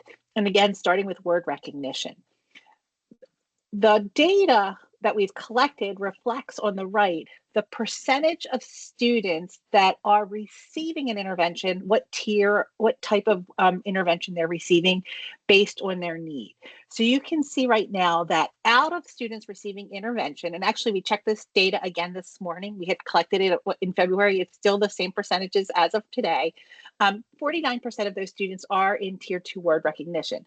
And that's what we would expect to see because we know that being able to decode words and read fluently is one of the most important skills that allows us to comprehend later on. You'll also see that on the slide that we don't have here is what you heard Dr. Kraft say is before students actually receive tier 2 interventions, we're providing small group targeted interventions through specific tier 1 supports. And right now we have about 28% of students are receiving a tier 1 supplemental instruction that's also very systematic, and we're collecting data on that as well. Next slide, please. Students who need even more intensive instruction then move into our tier 3 interventions, and these are specialized. Teachers who provide these interventions have received the appropriate training, and that is something we monitor along with the Office of Special Education. Out of the students in elementary school receiving tier 3 intervention, you'll see that 18% are in the tier 3 word recognition and 1% in language comprehension intervention. This does not mean that we're not providing language comprehension, responsive instruction. We just want to make sure we're focusing and targeting that intervention and that specific time. So it's very strategic around word recognition. Next slide, please. So this slide shows the data we've collected so far about students receiving intervention. So for our students in grades 1 to 3, we use the Amira screener 3 times a year, beginning, middle, and end of the year. Kindergarten, we don't start using Amira until January, and 4th and 5th grade, we're only using it with certain schools right now that have been designated to use it. So looking at our data universally right now in grades 1 through 3, students who score below the 50th percentile is sort of a red flag warning that they might be possibly having a reading difficulty. And that PR next to those numbers there stands for that percentile ranking. If they're below the 50th percentile, then we would do a diagnostic. We would collect other data points to see what is actually the need for intervention. You can see from our data that students in our Tier 1 supplemental, they have the highest growth right now of 10.25 percentile ranks from the beginning of the year to the middle of the year. This shows evidence that we are making our greatest gains with that supplemental responsive targeted instruction. And that's right at the point of need with the classroom teacher or even sometimes a paraeducator that has been trained in the intervention. And what this is that's the prevention model. That's something that we're really leaning into. That prevents needing a Tier 2 or Tier 3 intervention later on down the line for students. As we review this data, we also want to remember that interventions are fluid. Students may enter or exit an intervention or move tiers at any point in the year. So we also take that in consideration when looking at this data. Our biggest gains historically have been from the beginning of the year to the end of the year. So we're happy to see growth. We want to make sure that growth is even stronger from the beginning of the year to the end of the year. Our Tier 3 interventions are showing some growth. And we also know that most of our students in that Tier 3 are truly striving readers who may have even been diagnosed with a learning disability. Students in Tier 3 have also received Tier 1 and Tier 2 interventions, so some may have entered Tier 3 while we've been collecting this data. Additionally, for our students in Tier 3, all students in intervention, but specifically students in Tier 3, progress monitoring data for each student, a graph is developed for that child with their beginning baseline data with where they should end up over the course of the weeks of intervention, and then progress monitoring data points tracked to make sure the students are on trajectory to meet their goals. We spend a lot of time with our reading specialists and intervention teachers to make sure they are monitoring that. So if they notice that growth isn't being made, they can adjust the intervention, the intensity, the amount of time, the dosage, or the group size, or even if we have to change interventions. This data also is guiding our professional learning and support to schools. So we can look at schools where we see either an overabundance of students in a certain intervention or not enough students getting an intervention or not enough growth. And then we can go in and provide that support to schools as well. Next slide, please. And then this goes back to focus. And one of the systems of monitoring and support for our literacy interventions is just where we are in the timeline, that we have already used Focused and Performance Matters to identify students that would need intervention moving from 5th grade to 6th grade, and then from 8th grade to 9th grade for those transitions to make sure our middle and high schools have the staffing they need and scheduling for the amount of students that will be coming to them that may require a specific intervention, and what tier of intervention that would be, and if it's foundational skills, that decoding phonics versus language comprehension. And then in May, the final recommendation will be made to send on so that middle and high school can finalize their schedules and planning for next year. Next slide, please. And now I'm going to turn it over to Ms. Goisevich. Thank you, Dr. Wolf. So as we shared previously, these are the interventions that we currently are offering at the secondary level. So our Tier 2 interventions focused on word recognition and language comprehension include our Just Words program and HD Word for word recognition. And for language comprehension include Read 180 and ILIT. And then for Tier 3 for word recognition, we include the Wilson Reading System as well as Orton Gillingham. And then for language comprehension, we focus on visualizing and verbalizing. Next slide, please. So we wanted to share our enrollment data with you today, as well as an overview of the data compared from the beginning of the year to the middle of the year. So currently, our current enrollment for Tier 2 and Tier 3 word recognition, we have approximately 1,600 kids, so 2% of our students are enrolled in this part focused on word recognition. And then for Tier 2 and Tier 3 for language comprehension, we have about 4,600, so 8%. And with a total of around 6,000 students who are currently enrolled in intervention at the secondary level. And this is enrollment data as pulled from February. And so our hope is that that actually will decline as the year goes on as students exit the programs. Next slide, please. We wanted to provide you with an overview of the data for the Tier 2 intervention programs today. So the following slides provide that snapshot in time of where students started overall versus where they are after this midpoint assessment. And this is one of many data sets that we consider as we review student progress. And as Dr. Kraft and Dr. DiDonato talked about, we use a variety of different data points to ensure that our students are getting what they need. So here on the screen, you'll see our map data for 6 through 8. And this data here reflects students enrolled in Read 180 who had a beginning of the year test, a middle of the year test, and who also engaged in app usage as specified by the program. And here we can see that we do have a number of students who are meeting or exceeding their growth targets. This data has informed immediate conversations with school leadership to ensure that programs are really being implemented with fidelity so that we can all work together to ensure that students meet their goals. Next slide, please.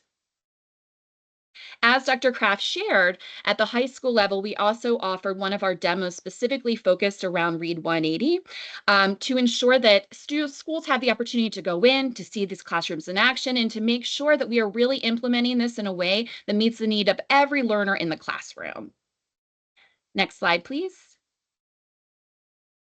And then here we can see for ILET, as students move through this program, we want to ensure that they are moving up at least 2 grade levels. So overall, the district average starting at around a 4.5 and moving up to 5.7, we want to continue to see that increase as the year goes on. And so by that end of the year assessment, we should see us over that 6 mark. Next slide, please. And then this just breaks it down by grade levels for ILET, so you can see how different grade levels are performing. And again, overall, we have that 4.5 to 5.7 range for student growth. And then going all the way up to where we offer this in 10th grade. And again, the ultimate goal is for students to move up at least 2 grade levels so that we can continue to close gaps. Next slide, please. And then for HD Word and Just Words, what you'll see on the screen here is where students are as they are working toward meeting their goals. You'll see at that 95%, that's when students are typically dismissed from this program. And you can see from the beginning of the year to the middle of the year, students are working in that direction. But it's really important for both of these, for schools to really take a look at the individual learners to ensure that every student is working toward meeting those marks. This just represents overall where they are. Next slide, please. And then here we have Just Words, which is offered 6th grade through 11th grade.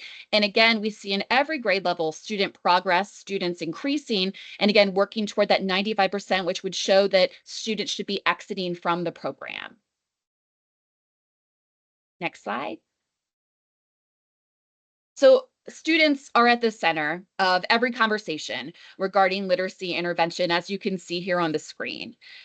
We want to ensure that students get what they need. The gaps are able to be closed. So we engage in data conversations, and specifically about the data that you just saw on the previous screens, with our school leadership, with our teachers, with our department chairs, to really ensure that we're all working together to make sure that every student is able to maximize their growth if they're in one of these intervention programs. Next slide. And then to support fidelity of implementation, we have a variety of district level opportunities. So at every system-wide PD day, we've included sessions for teachers who are specifically teaching reading intervention. We include a focus at our DC and reading specialist meetings. So that's at the elementary level for reading specialist and DC at the secondary level. And then our staff development professional learning also has included ways to make sure that we are really using these programs in a way that meets the needs of our learners. We also have our school level opportunities. So we have data meetings. We hold data meetings multiple times a year so that we can ensure that schools get the support that they need, so that we're able to really partner with them and work together to get students improving in their reading scores. And then we have school coaching visits, and that's from the vendor as well as from our team, from our intervention specialist, as well as our other instructional specialists, so that we can go in, observe instruction, provide feedback, and work together. We also have demonstration classrooms, as Dr. Kraft shared. So we have a demonstration classroom currently for Read 180, and we will be having one very soon for Just Words. So we're very excited about those new opportunities this year for members across the county to come in and to see the course in action. And then we also have classroom and teacher opportunities. So we have ongoing drop-in sessions. And these are led both by our intervention specialist, instructional specialist, as well as by the vendor. And then we also have the vendor-led coaching opportunities where they've been able to go in and work one-on-one with teachers to make sure that we are really implementing this in a way that meets all of our learners. Next slide, please. And then as Dr. Kraft and Dr. DiDonato mentioned, we have really been focusing on making sure that we are monitoring student progress. And so here's some of the feedback that we've received this year about performance matters and the use of that intervention module. So teachers have shared that they've learned different ways and can practice in the moment. They also now can use the reports to analyze data and regroup students as needed to make sure, again, we're focusing on the skills that really meet them where they are. And then another piece of it that they really appreciated was the time to explore the reports and really get a sense of what can we learn about all of our students using these reports, and then using those filters to make sure that all student groups are able to move forward. Next slide, please. And with that, we thank you and welcome any questions that you have. Okay, questions from board members? Looking in the, I'm sorry, Ms. Lister, I have some questions. go ahead, Ms. Dominowski. Dominowski. Yes, thank you. The Amir screener that you were talking about, is this an additional test or assessment, or is this something that Amir does as students are working with Amir throughout the school year? Both end.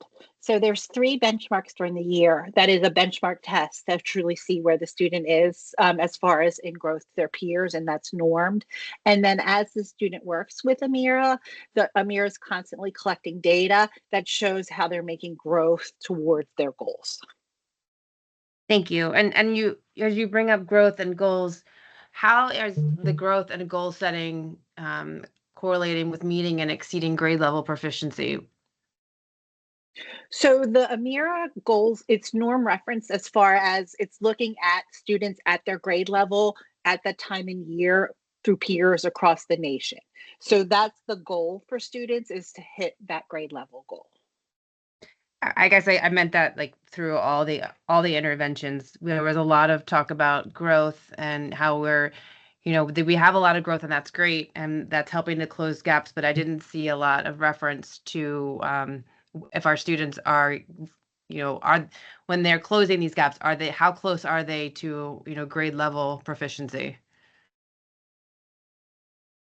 So Mr. Dominowski, oh, sorry, go ahead. No, go ahead, Dr. DiDonato.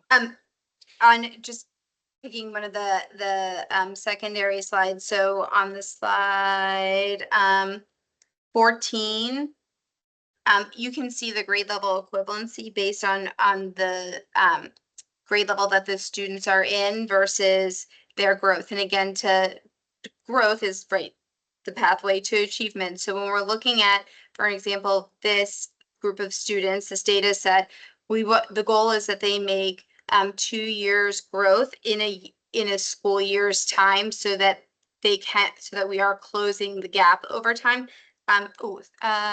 Ms. Cox, can you go forward? One more there. Okay.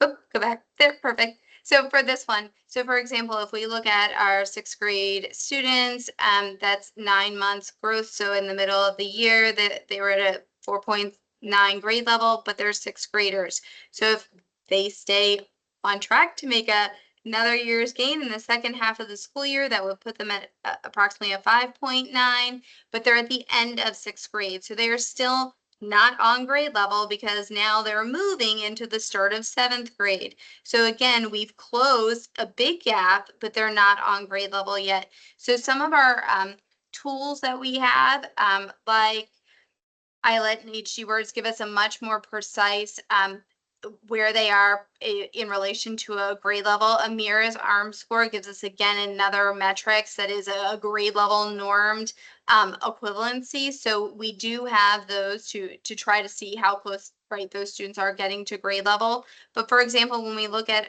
the data set for our 8th grade, it's tremendous growth in the first half of the school year. If those students continue on that high growth trajectory, they would be on grade level by the end of the year. And that is an incredible ideal situation, but that growth is also much higher than even typically seen with data from the vendor. So that's Yes. amazing. Yeah.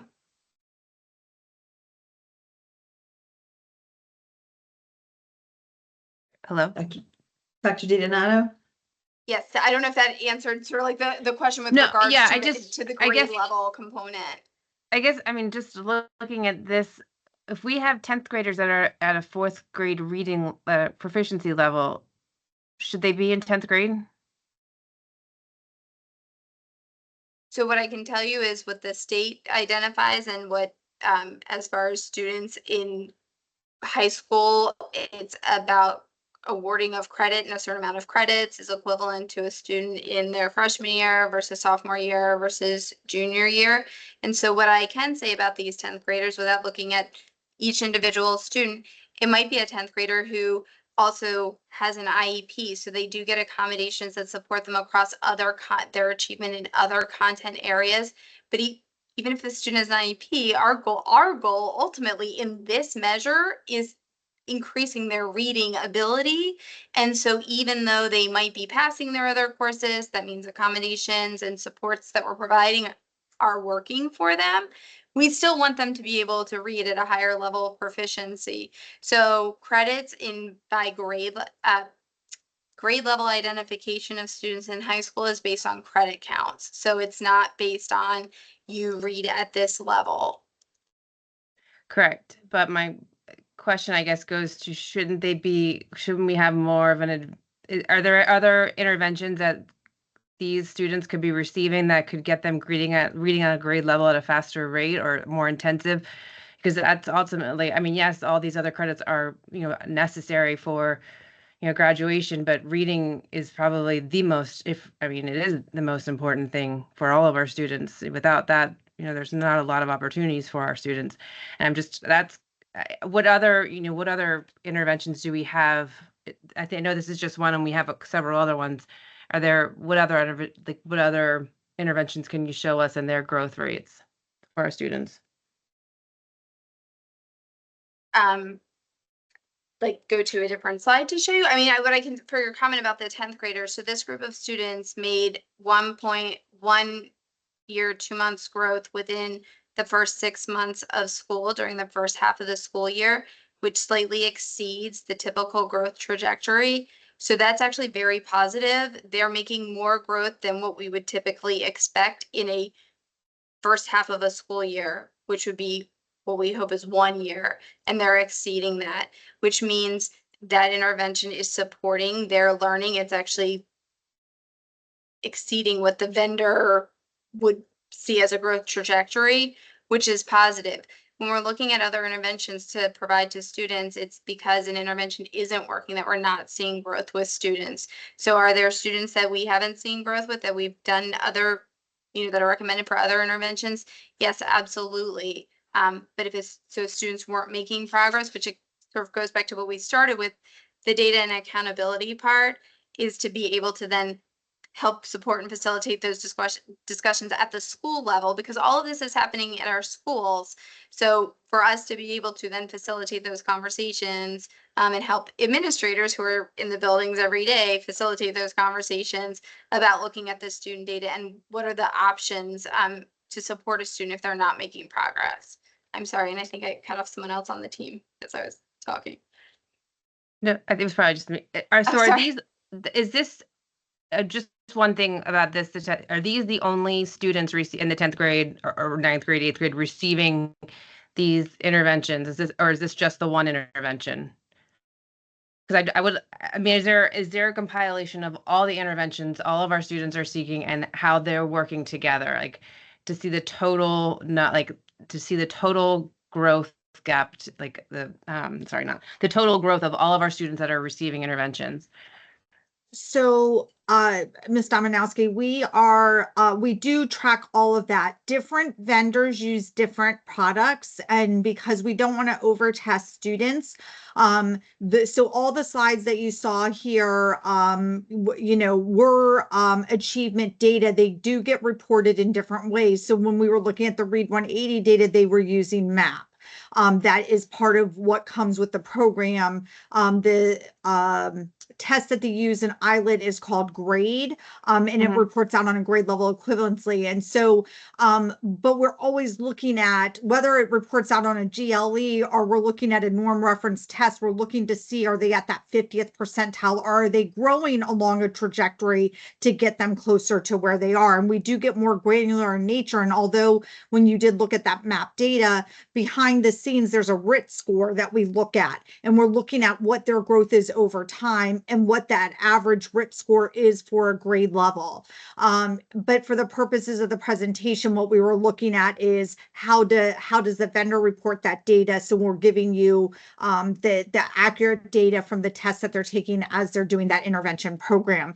But that actually is the reason that we did build that infrastructure within we didn't build it, we're using it within Performance Matters, is because we do want to know, how are our students growing? Are there students that are growing at an exceptional rate, using which programs? Which groups of students respond to which programs the best?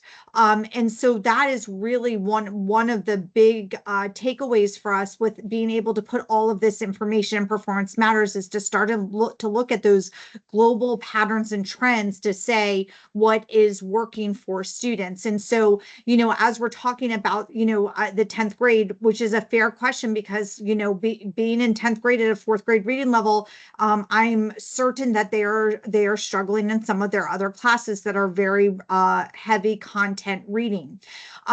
However, like Dr. DiDonato said, this group of students is responding really well, and if they keep at that same growth level, they really are going to be closing that gap, which is what we want to see. And so, there's not easy answers, and I appreciate your questions. And so sometimes we can look globally, and then other times we just have to sit with school teams and look at student profiles. And so everybody on my team at one point or another has been at a school where we look at individual student profiles to look at multiple data points. And so if they're a multilingual learner, we'll look at their WIDA access scores in addition to their MAP scores, in addition to their curriculum-based assessment. And so we look at a compilation of multiple points of data, including what their teachers are seeing from them this year, to help make the best decision of where they should be placed for that next year. Or conversely, if we have a student that's not growing at mid-year, we don't want to keep them in that same intervention. So we go out and we do consultations to say, well, what might be a better placement for this student? Because we don't want to allow an entire year to go by and a student to not be responding to an intervention. If we have data at mid-year that's telling us that they are not responding, then we are helping the school look and see what might be a better option or a better fit for that student. Thank you, Dr. Kraft, for all that. And I know it's late, and I just have one quick follow-up. It's not even a question, it's just more of a comment. This has all been very helpful.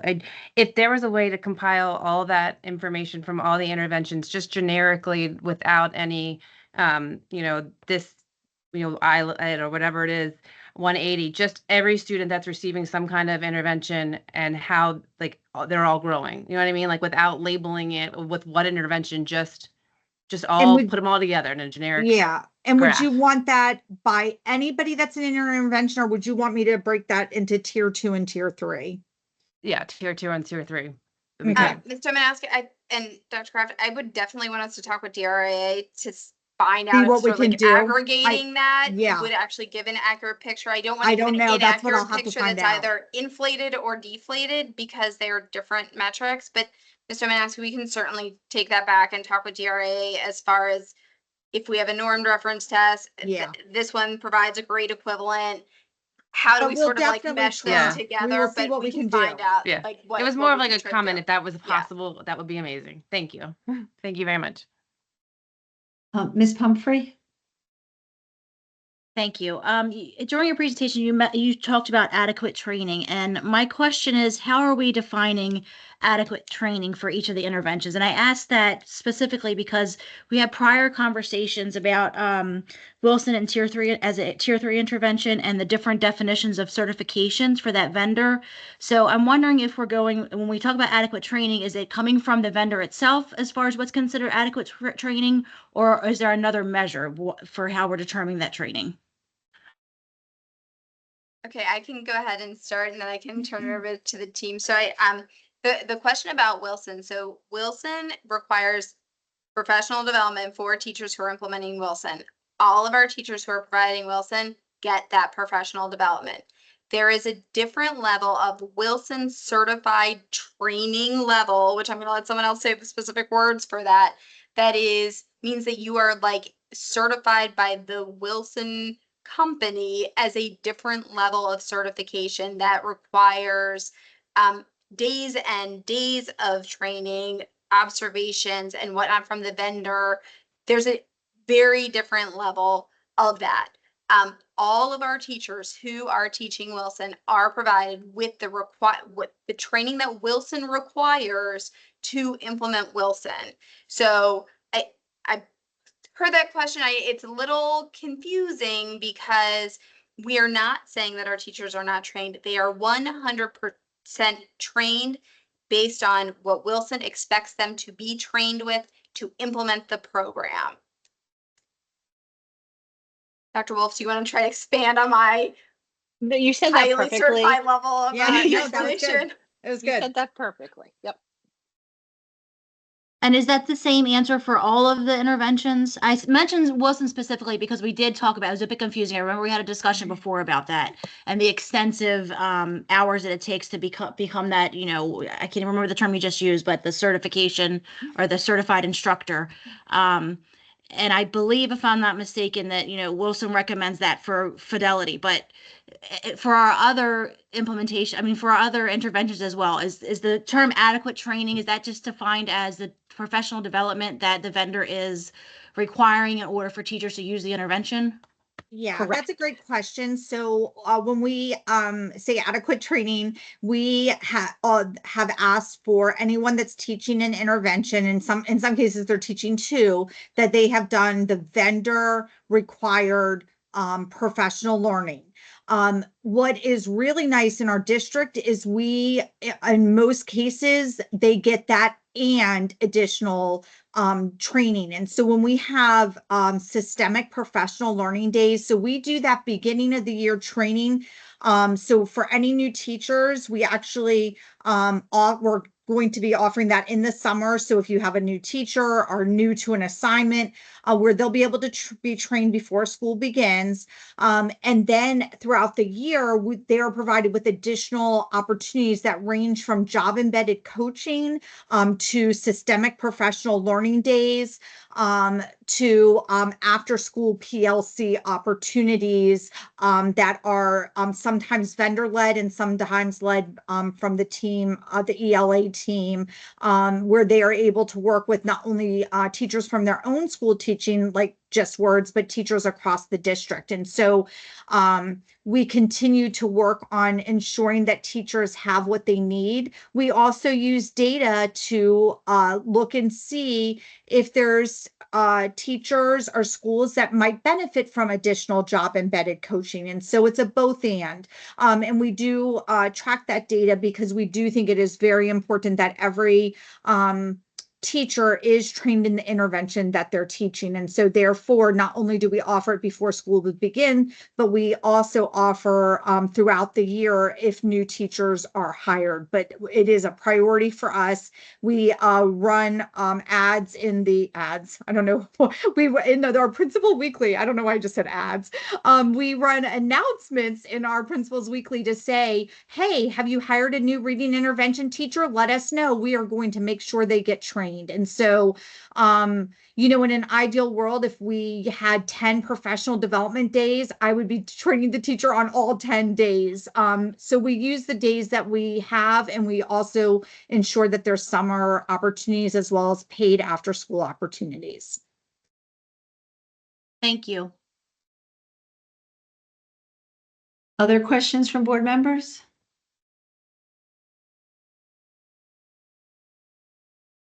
Yes, Ms. Shigekulu, I had one. Go ahead, question. Ms. Chikakalo. Yes, thank you so much. So I was just kind of wondering, since the tier 1 supplemental support showed kind of the strongest growth from BOI to MOI, do we kind of see this as a signal to shift more resources and training into tier 1 even before the student is qualified for tier 2 services, or I guess greater levels of intervention? That's a great question. And we have been spending a lot more time this year on those tier 1 interventions with our reading specialists and with class cohorts of teachers to just make sure we're really strengthening that instruction and what that looks like, that responsive instruction looks like. We always know though some students are always going to need more. So it's a both end. We're going to need to continue to tighten that so we can have less students needing that tier 2 and tier 3 intervention, and really targeting the students that need that tier 2 and 3 intervention, that we have more resources to provide for them. Thank you so much. And I'm sorry, one more, I just remember. I can't remember the slide number, but in the past years when you were talking about how students needed reading interventions and they were getting lost in that transition period, so 5th grade to 6th grade and 8th to 9th, and how the new tracking systems have kind of helped to ameliorate that. So I was wondering, with more consistent placement, are we also planning to just gather reflections from students in those transition years to kind of understand where and how they feel more supported, and just where they see the effectiveness of those interventions, just how they were able to be strengthened as a student?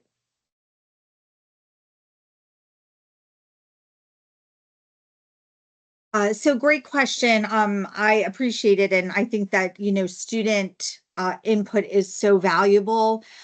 We do spend a lot of time doing focus groups and talking to students. Every time any of us go to a classroom, I don't think any of us leave without talking to 1, 2, 3 students to ask some of those questions. At this point, and I'm going to turn this over to Ms. Goisevich in just 1 minute, but I just wanted to start to say I don't know that we've done it in a systematic way. We did ask students at one point what they need. It wasn't specific to reading intervention, but what they felt like they needed to be supported as, after they had finished 6th grade. Ms. Goisevich, and that's why I'm going to turn it over to her, did some focus groups, which actually informed our ELA instruction also, not just intervention. And so we can think about specifically how we could reach out to those intervention students. But Ms. Goisevich, do you want to add in a little bit? No, I really appreciate that. And I think that is part of the work that we did, as far as we went out and we interviewed students who were going into 6th grade and students who were going into 9th grade to see how their experience overall in English language arts has been, what they want to see more of, what would support them, what they've learned. But I think going forward, going back out to really go into those individual interventions is a fantastic idea. So we really appreciate you bringing that to our attention for continued work from our office. Well, thank you so much. And then I had another question. And so for the interventions that are, like, since you talked about how they're fluid and the students exit and enter like frequently throughout the year, just from the parent perspective and from the family perspective, how is that communicated with them so they kind of understand the supports and why they're shifting and what they can do, whether it's at home or just in partnership with the school, to still support their students through those different intervention levels? Dr. Wolf, I'm going to let you start this one. So in elementary school, it's actually a mandate through the state as well that we're informing parents of both the screening results and if the child qualifies for an intervention. So that's sent home at the beginning of the year. And then if for children that need intervention, that's sent home at the end of each of the screenings. So we send that home. And we have letters that have also been translated into the various languages so that we're making sure that all parents are aware of what's happening. And so that is in place at the elementary level at this time. And then we always encourage, as best practice, that our interventionists stay in contact with parents as students move through so that they are aware of the progress children are making, their child is making. At the secondary level, we really work through the school counselors. Oh, Ms. Wicks, go ahead. I'm so sorry. Go right ahead. That's okay. That's exactly what I was going to say. Continue. I just didn't want to leave out our secondary students. So we really work through that, the school counselor.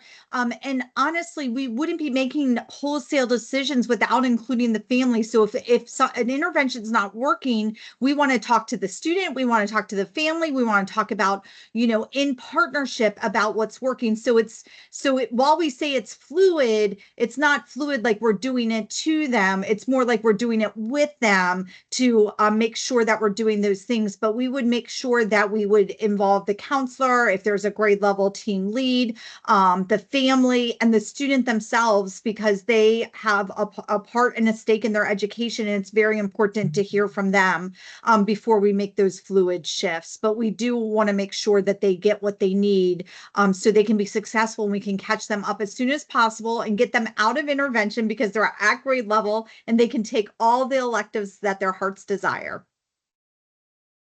We also encourage at the teacher level for our teachers to communicate with parents frequently and guardians about student progress along the way so that they can partner together to ensure that every student gets what they need. And so some programs offer different reports. So what the data we shared with you, those are overall pictures, but the different programs also offer more individualized reports on the different skills. And so that's able to be shared to ensure that parents are aware as well of what their student is receiving in the classroom.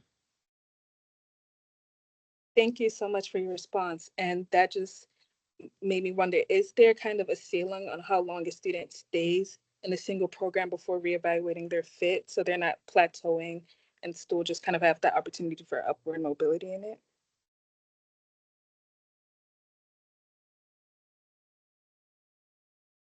So I can jump in. So I don't know that there's exactly a ceiling, but it's really a process of constant evaluation. So we never quite get to a ceiling, right? If we go, and then I don't know, Dr. Wolf, if you want to talk about the frequency of review, but we never really get to a point where, oh, it's been so long, because there is that constant evaluation of, is progress being made? How is a student achieving? Does a shift need to be made? I don't know if anybody wants to add to that part or not.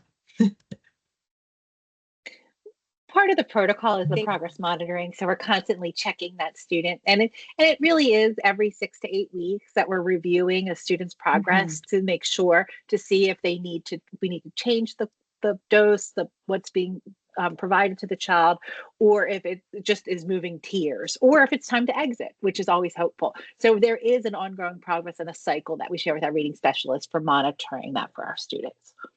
And I think that professional learning on progress monitoring is something that we have really improved on in the last few years. So not only at the elementary level, but the secondary level. And Performance Matters, the intervention tab, actually says when you enter in that intervention, they say, what progress monitoring tool are you using? And so it is all there to ensure that we're not just waiting for those 3 screeners a year, but as Dr. Wolf said, every 6 to 8 weeks that we are monitoring student progress so that we can make informed decisions, not just about placement, but how instruction in the classroom and what's working for a student versus what's not working for a student, or what's working for the class as a whole. And so it's a great question. And really what we say is that we're using data informed decision making. And so all of these pieces of data that we've been talking about inform that decision making process.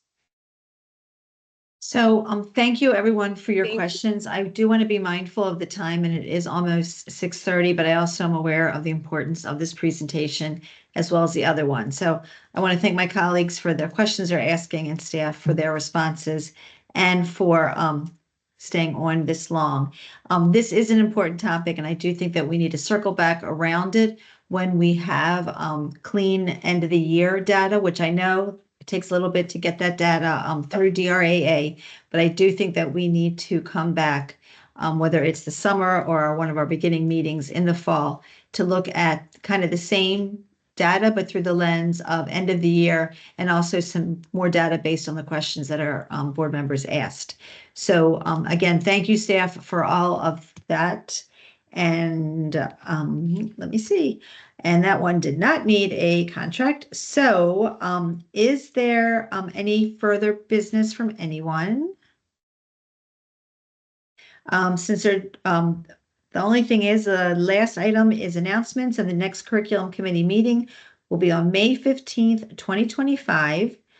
And hearing no further business, the meeting is adjourned. And again, thank you, staff, for all of your presentations and all the information that you provided us. Meeting is now adjourned. Thank you and enjoy your evening. Thank you. Good night. Good night, Thank you. Have everyone. a good evening. Thank Good you. night, everyone.